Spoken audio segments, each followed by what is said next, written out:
Hi, I'm Mrs. Sloan, and this is a video for my AP Biology students. This is chapter 47 for us, our final chapter, and this is video 2. And let me make myself a little bit smaller here and present.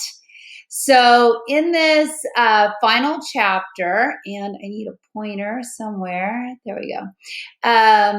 On conservation of biodiversity, we have already addressed what biodiversity is. We have already addressed the indirect and direct values of maintaining biodiversity. And so here in video 2, the first thing we're going to talk about is the causes of extinction, and then we will finish up with some conservation techniques. So if you're new to my videos, down in the descriptor are the notes that my students use, and it's 2 columns. Column 1, I'll help you fill that in. That's the scaffolding. And column 2, I encourage my students to put in pictures, and it also contains a link to this presentation I'm giving right now. All right, so we're going to start out with causes of extinction. So ecosystems perform services that we discussed last time, the direct and indirect values, that most likely depend on a high degree of biodiversity, so we should maintain it, right? And so what reduces biodiversity? Extinction does. So we're going to discuss the most likely causes of extinction. And here they are. Number 1 is habitat loss. Exotic species is number 2, pollution, overexploitation, and disease. Now, if you look at this, that would add up to more than 100%, right? So what this is saying is that habitat loss is involved in the largest percentage of extinctions, but so too, it could be a combination of habitat loss and pollution combined together to cause that extinction. So on your notes, we are on 47.3, and habitat loss is involved in 85% of the cases of extinction. 85%, and so therefore it's the number 1 cause of species extinction today. So obviously, if we're clearing an ecosystem to build houses, that's going to be an issue. The destruction of habitats, clearing of tropical rainforests, where it's estimated that half of all the species of Earth live in the rainforest, and they have been reduced from their original 14% of total landmass down to 6%, And then additionally, they have been fragmented by roads. And we've talked about, when we talked about island biogeography, right? When you have more fragmentation, you have more edges, right? And that impacts that ecosystem. Also, the coastal degradation. Any of these areas, when you have homes built on it, the pollution that comes from these homes, the noise, the sounds, the light, and how that impacts the normal behavior of organisms. So on coastal degradation, and this is already in the notes for you, already 60% of coral reefs are destroyed or near destruction, as well as mangrove forests and wetlands and estuaries and seagrass beds. So that's already there for you in your notes. All right. Number 2, this is involved in nearly 50% of all extinctions are alien species. So they didn't evolve with organisms that they're now living with, right? When organisms evolve up together, then there's some dynamic equilibrium that you'll reach. So when you bring somebody in new, then you don't have the proper defenses. It can wipe out species. And I'll give you a few examples of that. For instance, pet pythons were released in Florida and then grow up to be 20 feet long, weigh up to 250 pounds, eating deer, bobcats, and endangered species. A decade ago, there was only a few, and now there's over 100,000. They are constantly having to hunt down pythons. Now, how did they get there? There are broken barriers. So the 3 to mention would be colonization. So people bring in, or pioneers brought in species to different areas, horticulture and agriculture, and then accidental transport. And that's why sometimes if you go hiking in some tropical rainforest, you have to take your boots or your shoes through a solution so that any microbes that are on your shoes from the soil where you normally live don't get transported into that new area. So on your notes, I believe you have everything for that. So you just had to have involved in 50% of cases. All right. Kudzu was a vine from Japan. It was brought into some southern states here in the United States to control erosion, but it's displaced the species that are living there, and it's kind of growing out of control. Alien species can cause disruption of a habitat. And so if they wipe out one member within the ecosystem, you know how they're all interconnected, and that can interrupt the entire food web. One example of where man stepped in trying to fix a problem was trying to increase the number of salmon that probably we could harvest, right? So they thought, I know, let's bring in some shrimp to give the salmon more food. But the problem was in Montana, what happened is the shrimp competed with the salmon for zooplankton as a food source. And as a result, it ended up decreasing the salmon numbers, and also the eagles and the bears that were dependent on the salmon, their numbers went down as well. So on your notes for number 3, food webs, alien species disrupt food webs, disrupt food webs.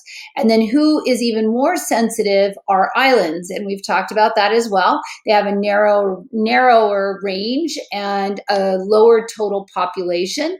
And when you introduce a new organism, it can end up disrupting the entire ecosystem. As I mentioned before, mongooses were brought into Hawaii to control a non-native species, rats. So then mongooses were brought in, but the mongoose is now given a new choice. Do I want to have rat or bird? They started eating birds. And the reason is birds never had anything to worry about. They used to nest on the ground, the majority of the birds, because there were no predators there, and they evolved in an area where it was safe to nest on the ground. And now mongooses have wiped them out. So islands are especially susceptible to disruption by the introduction of exotics. And I gave you that about the mongoose examples already in your notes. All right, so habitat loss was number 1. Number 2 is alien species. Number 3 is pollution. And for pollution, I have several different examples of pollution, but they're involved in 24%.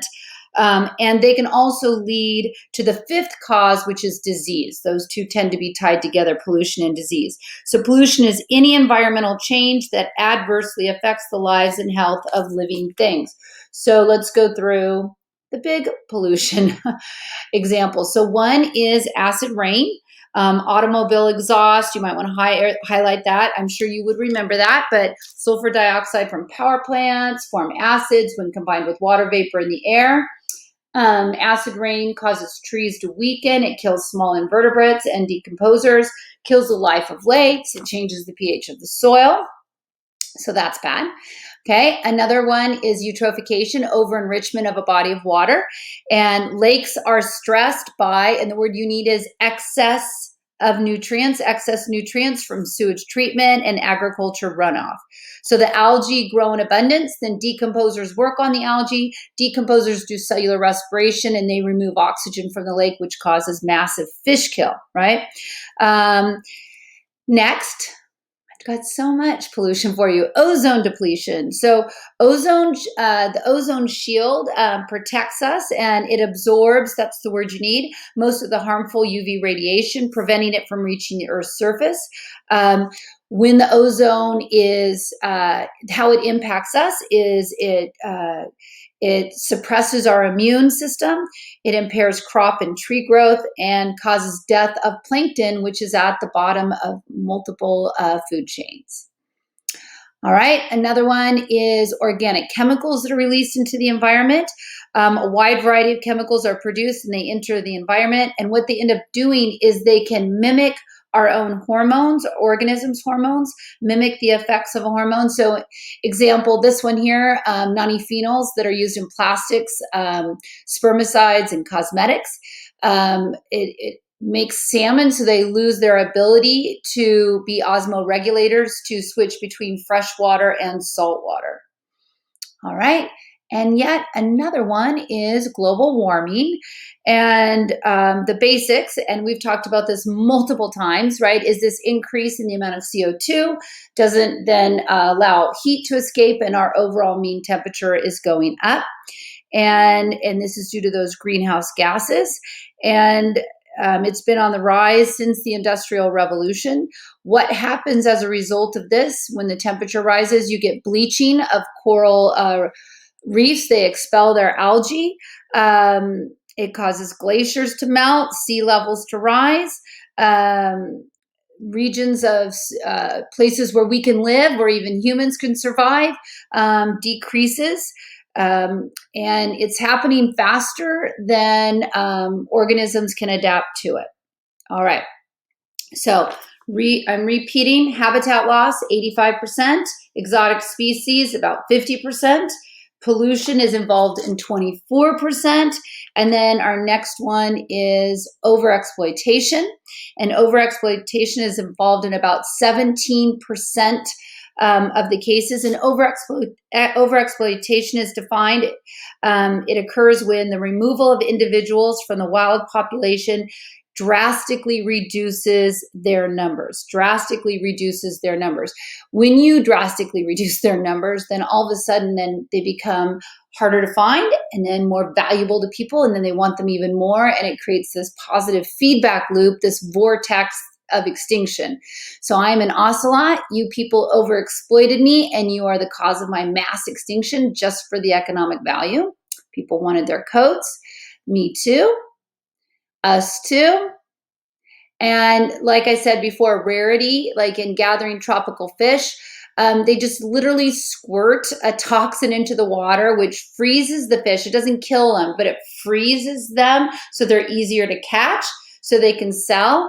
And then their numbers are going to go down, right? And as their numbers go down, then people want them even more. But the process of the way they're catching them by spraying that toxin into the water then destroys the coral reefs as well. So on your notes, feedback: Rarity causes a positive feedback cycle. The fewer the specimens left, the more valuable they are. And then I gave you some other examples in your notes, like cacti getting sold to gardeners, parakeets and macaws are sold to pet stores, tropical fish are harvested using dynamite or cyanide, and it kills not just the fish, but it also destroys the ecosystem that provides homes for those fish. All right. And then overfishing. And the way in which we catch our fish. So fish stocks are being depleted by overfishing. And then these trawling nets, they drag them across the nets across the bottom of the ocean. So here's before dragging, here's after dragging. It's like clear cutting a forest, just, totally damaging that ecosystem. Okay, and other examples of poor fishing practices called purse seine fishing, where literally they drop down nets and then just pull everything up. And then they could look at their nets and go, oh, I'm not allowed to catch this, so they throw them back. But you've already brought that fish from one depth to another depth and exposed it, and you've probably already killed it, but then you don't get in trouble when you go back because you don't have something you shouldn't have caught in there. So a terrible, terrible method of fishing. And that's called purse seine fishing. All right. And then this will take us, there's so much more there. I'm just quickly going through all of these. The fifth main cause of extinction is disease, and it's involved in about 3% of all extinctions. And amphibians are especially susceptible because of their skin. It's used as part of it's thin, it's moist, chemicals can diffuse across it. And so right now, fungal infections are driving amphibian species to extinction, some. So due to the encroachment of humans on their habitat, wildlife have been exposed to new pathogens from domestic animals, All right.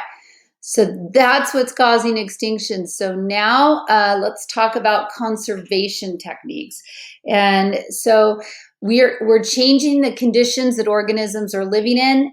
The organisms that we need, as we addressed in video 1, in direct and indirect value, faster on Earth than the new traits that they need to cope with our changing conditions can evolve. They don't have necessarily the natural resources or the protection that they need. So what can we do about it? 2 things. Habitat preservation. Let's just for a second stop and preserve the key ones that we are destroying, like those hot spots that we talked about where the biodiversity is really high. So preserve what we have left, and then let's fix the ones we've screwed up. Habitat restoration, habitat restoration. All right, so number one on habitat preservation, one thing you can do is you can protect keystone species. So keystone species are defined as, and here's where you need a word, influence the viability of a community. Although their numbers may not be high, if they become extinct, it will lead to other extinctions. Let me give you an example of that. So here look on the left here, this would be the normal process. You have your seaweed, right? Your kelp density, and this is providing homes for multiple species, right? It's not just the kelp that you're trying to preserve, but this is creating a habitat. And sea urchins will eat the kelp, and their numbers are kept in check by otters. And so as long as your otter numbers are right, then your sea urchin numbers are right, and your kelp forest is maintained. But due to overfishing, orcas have lost some of the food sources they need, so they switched what they ate. They're eating the sea otters. Now that we have a depletion of sea otters, which was a keystone species, now the sea urchins are out of control, and they are depleting the kelp because you've disrupted that ecosystem. Other examples are bats that pollinate and disperse seeds of tropical trees. Grizzly bears disperse berry seeds in their dung and keep prey populations healthy, and they also turn over the soil. Now, keystone species are key in that particular ecosystem, but another thing you can do is use what's called flagship species, which they're very popular and well-loved, like dolphins or tigers or, something, koala bears that people like, and talk about that. What you can do is by preserving that species, their ecosystem, you're preserving all the other organisms and protecting those that live in that same ecosystem. All right, so that's what a flagship species is. Now, metapopulations. So we talked about this before in island biogeography. The larger, closer island, right, had the highest number of species richness. And when we make an area smaller, then the extinction rate goes up. So you have what's called source and sink populations. And so on your notes, metapopulations are fragments of a larger population. They're like subdivisions of it. And source has a higher birth rate than death rate, and a sink population has a death rate that's equal to or greater than the birth rate. And what your goal is try to prevent, that's the word you need there, try to prevent species from migrating into a sink habitat where they're entering that vortex of extinction. So an example of that is Fowler's toads. The source population lives in favorable habitats, has a higher birth rate than death rate, and trying to preserve those source and make sure that those metapopulations do not turn into sink populations. Okay. Some species like the grizzly will move between several ecosystems, so you can't just pick one area and preserve that. You need to preserve all the ecosystems that it moves between. And so that's number 3, landscape preservation. Try and save interconnected, diverse ecosystems. And again, what's good for the grizzly then is going to preserve all those other species that live in that same area. Okay, and then next what I want to talk about is the edge effects, right? So there are different environmental conditions on the edges, like when a road passes through a forest, right? Because there's more light that is moving in that area. The sounds are different, the chemicals, right? The exhaust from cars. And so the edge, right, is not going to have that same, you can't count that per se as part of the ecosystem because let's say light is getting into that area. So the true area where they can live is much smaller smaller than the boundaries maybe we set up. And they cannot, like I said right here, species may not be able to adapt to the changing abiotic factors along the boundaries, along those edges. And then let's go back to why cells are small, right? Large surface area per volume, because that's where all the exchange takes place. So if you set up all these small little preserved areas, you need to look at how much the edge effect has, because you would be much better off preserving a large undisturbed area. So on edge effect, you have everything there in your notes for you. The edge of the habitat is different from the interior. The smaller the patch, the more edge. Okay, and I think that was it on that one. All right, and fragmentation, like I said before, roads, cattle crossings through bodies of water, bridges, all those things can divide up a habitat.